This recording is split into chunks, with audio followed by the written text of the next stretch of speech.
make it a part of your day, young Muslim and old Muslim and male Muslim and female Muslim. In a time where sin has become pervasive and invasive and it is make a lot of istighfar.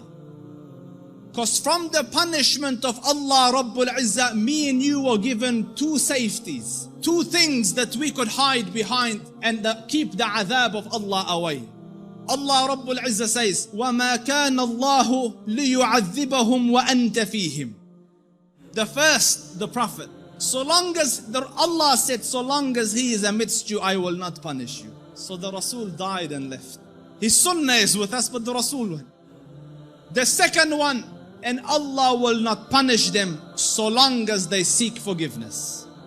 So the only salvation you have now is perpetual istighfar. The Rasul sallallahu alayhi wasallam says, I say more than 100 istighfar a day, and some say in a gathering. Busy yourselves with istighfar. Astaghfirullah al-azim. Oh Allah forgive me. Oh Allah forgive. Astaghfirullah. Perpetual, make it a habit. And wallahi, Allah will open all the doors of goodness upon you. In the time of Hassan al-Basri, he was alim, zahid, taqiyyun, naqi, lillahi al-wali, min al-shaytani bari, a righteous man. And he had students. So he was busy with them. And a man came and he said, Shaykh, I have problems. So he goes, what's your problem? So he goes, there's no rain in our land. Drought has come. Give me something to do. So he said, increase the saying of istighfar. So he thanked him and went. The other man came. Sheikh, poverty has struck us. There's no income, no money. So he said, say istighfar, increase the saying of istighfar. And his students are watching. Third person came. Sheikh, I can't have children. So increase the saying of istighfar. So the students look at the Sheikh, every person came with whatever sickness, you have one medication, just injecting everyone the same thing. What's going on? So the Sheikh said, it's from the Quran. فَقُلْتُ اسْتَغْفِرُوا رَبَّكُمْ إِنَّهُ كَانَ غَفَّارًا يُرْسِلِ السَّمَاءَ عَلَيْكُمْ مِدْرَارًا وَيُمْدِدْكُمْ بِأَمْوَالٍ وَبَنِينَ وَيَجْعَلْ لَكُمْ جَنَّاتٍ وَيَجْعَلْ لَكُمْ أَنْهَارًا.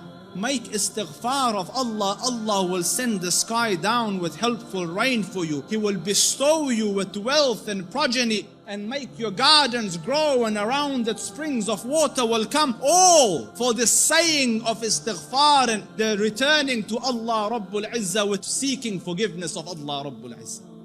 Make istighfar, Muslims. Amidst the scholars of the past, one of the famous ones is Ahmad ibn Hanbal. They call him the Imam of Ahlul Sunnah. And such a giant of an Imam, some of the people in his madhab say that no one served the religion after Abu Bakr radiallahu anhu more than Ahmad ibn Hanbal. Because just in the days of Mihna, for years he took imprisonment and house arrest, but he would not budge on his stance on the deen. So his fame and repute extended across the Muslim land. Everyone knew him, but there was no selfies in those days, you couldn't share a picture. So no one knew. Few people around him and his students and the Ahlul Ilm knew what the Shaykh looked like. Most people hadn't seen him, but they had heard about him.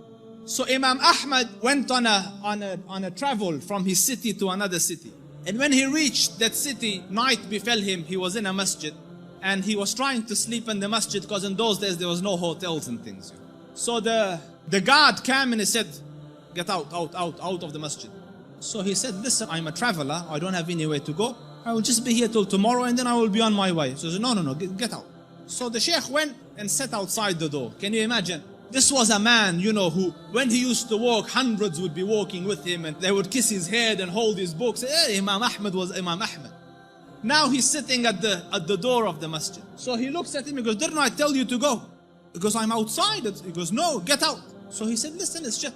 So he said he held the Imam from his leg and dragged him onto the street.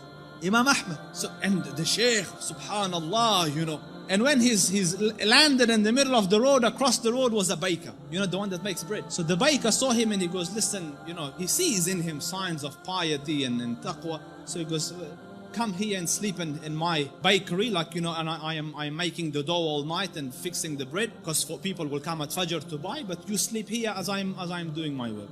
So the Imam thanked him and went and laid down, but he's watching him, that every time he makes the dough, he says, Astaghfirullah, Astaghfirullah, Astaghfirullah. And as he's making Astaghfirullah, Astaghfirullah. So all night he saw this man, Istighfar, Istighfar, Istighfar. So He went to him, he goes, for how long have you been on this practice? For how long have you been practicing this? So he said, for a long time now. So he said, for how long? He said, for a long time. So he goes, have you seen any benefits? Because no one can be so consistent and perpetual on dhikr and on istighfar and Allah not grant him some favor. So he goes, I've realized that whatever dua I ask, Allah grants me, except for one dua that he hasn't accepted. So he said, what dua was this? He said, I prayed that, Ya Rab, let me see Imam Ahmad ibn Hanbal, and so far I haven't seen him. So the Shaykh said, he goes, Subhanallah, he dragged me by my feet to come into your bakery.